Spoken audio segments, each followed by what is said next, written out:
service, then serve his devotees very nicely, in such a way that they become advanced in Krishna consciousness. If you can do this, then the path to spiritual perfection is wide open. This is the secret. But on the other hand, if we create anxiety for the devotees, if we create trouble for the devotees, if we create unnecessary difficulties for the devotees. See, this is why my godbrothers fell down. Because they accepted a political solution instead of a spiritual solution to the problem of how to manage ISKCON.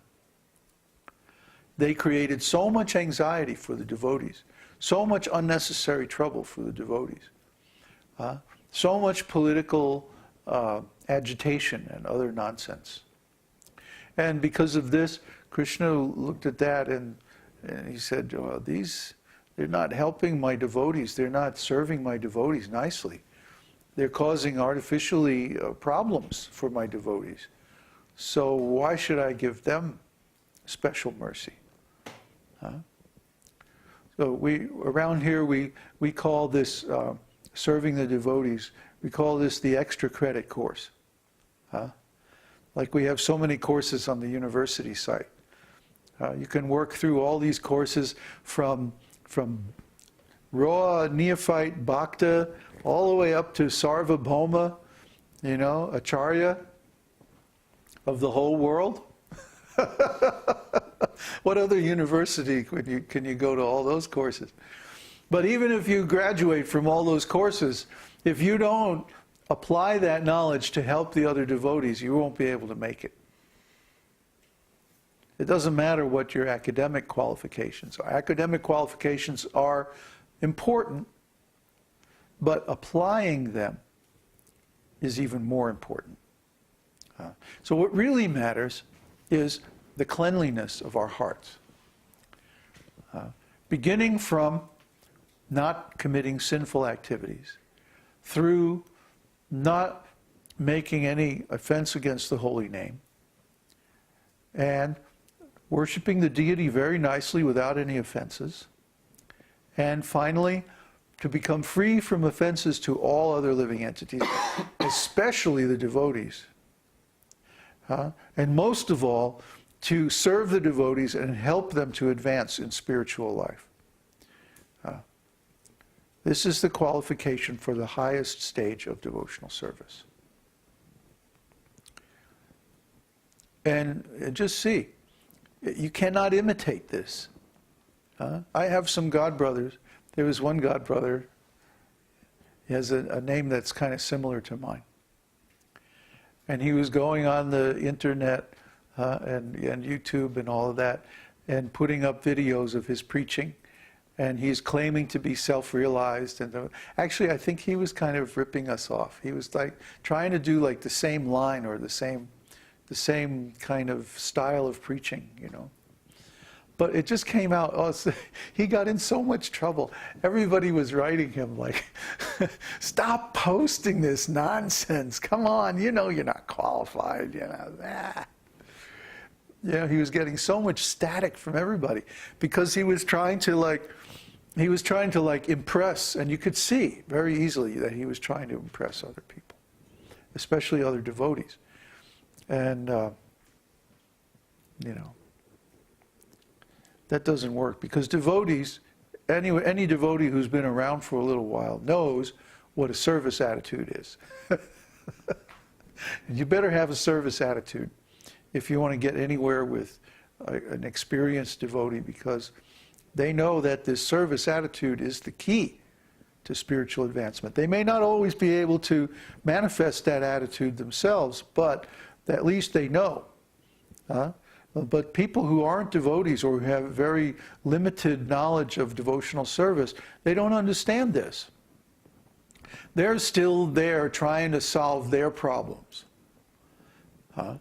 I want friends, I want money, I want respect, I want people to look up to me, I want to be influential, I want to have some power, I want some fame, I want this, I want that. But this is the neophyte stage of devotional service. Krishna says, 4 kinds of pious men surrender unto me. Yeah. Those who are in distress, those who are in need of money, those who are curious, and those who are in knowledge. And of those 4, the one in knowledge is dear to me, because I am dear to him.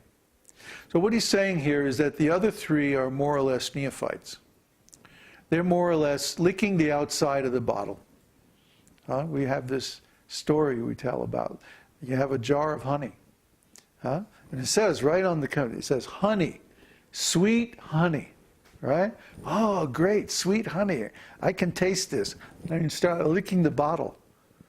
Well, what are you going to taste? You're only going to taste the glue on the label. That's all you're going to taste.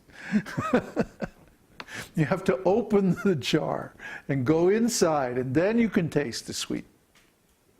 Similarly, in devotional service, to simply approach on an external platform and try to imitate what other devotees are doing, well, it's probably a good start. Better than nothing. But the real path of devotional service is completely internal. It's completely based on knowledge, transcendental knowledge, not ordinary knowledge, and purity of heart.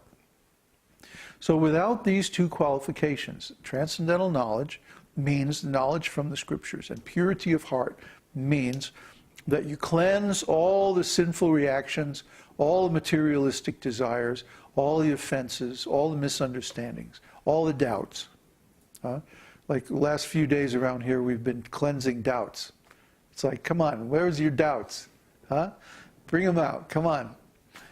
And resolving all of these doubts. Because if you don't resolve your doubts, how can you go on ahead with full confidence? We're about to go on this, big long journey, like halfway across the planet, and meet all these people that we've never met before, and have this big powwow and this big meeting and this big ceremony and all this stuff. And oh man, I mean, this is a big operation. And then we're going to go to India, and we're going to be setting up a corporation and a charitable trust and all this stuff, and getting land and doing this and building houses. And oh man, I mean, we're getting set to do this huge endeavor. So we can't have anything holding us back. We can't have any doubts holding us back. We have to have full faith, full confidence to go ahead with this very ambitious, well, it's not really risky, but it's complicated. There's a lot of little details that we have to take care of so that everything works properly, And I mean, we're probably going to make some mistakes. We have the same experience. We've done this 3 times now. In Mexico, in Chile, and now we're going to go to India and do it again. And yeah, we're getting better at it. Coming into a foreign country, scoping out the landscape. Where do we want to be located? What do we want to?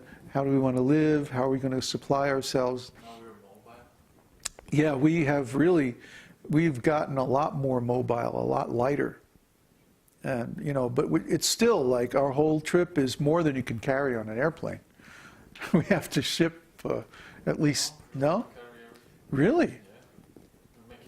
Well, except the kitchen stuff and like that. Yeah. But all of the media production equipment and all that stuff we can pack up in boxes and take with us on the planes. So that's very cool. Mobile production box. Yeah. Huh? Mobile production adventure box. Oh, I see. Okay, so anyway, so we're going to do this. We're going to go to India. So we have to be able to go with full confidence that at least, we may make some mistakes because of lack of knowledge, but at least we're not going to have a problem with lack of integrity or lack of trust. See, or lack of surrender or holding back because we're not sure, well, is this really the truth? Is this really going to work? We have to have that full confidence to go ahead and just get the job done because there's very little time left. I'm telling you, by the end of the year, you're going to be going, where can I get a bridge community? Serious. Everybody's going to be freaking out. So we're already seeing our stats climbing. But by the end of the year, they're going to be just like through the roof. They're going to be like 10 times what they are now. Because people will finally see that the old way of doing things is failing. This old way, this idea of we can take as much of God's property from the earth and exploit it and use it for our own sense gratification, and then engage others and exploit them in making all these products and consuming all of these resources, and we'll get just lots of wealth out of that. That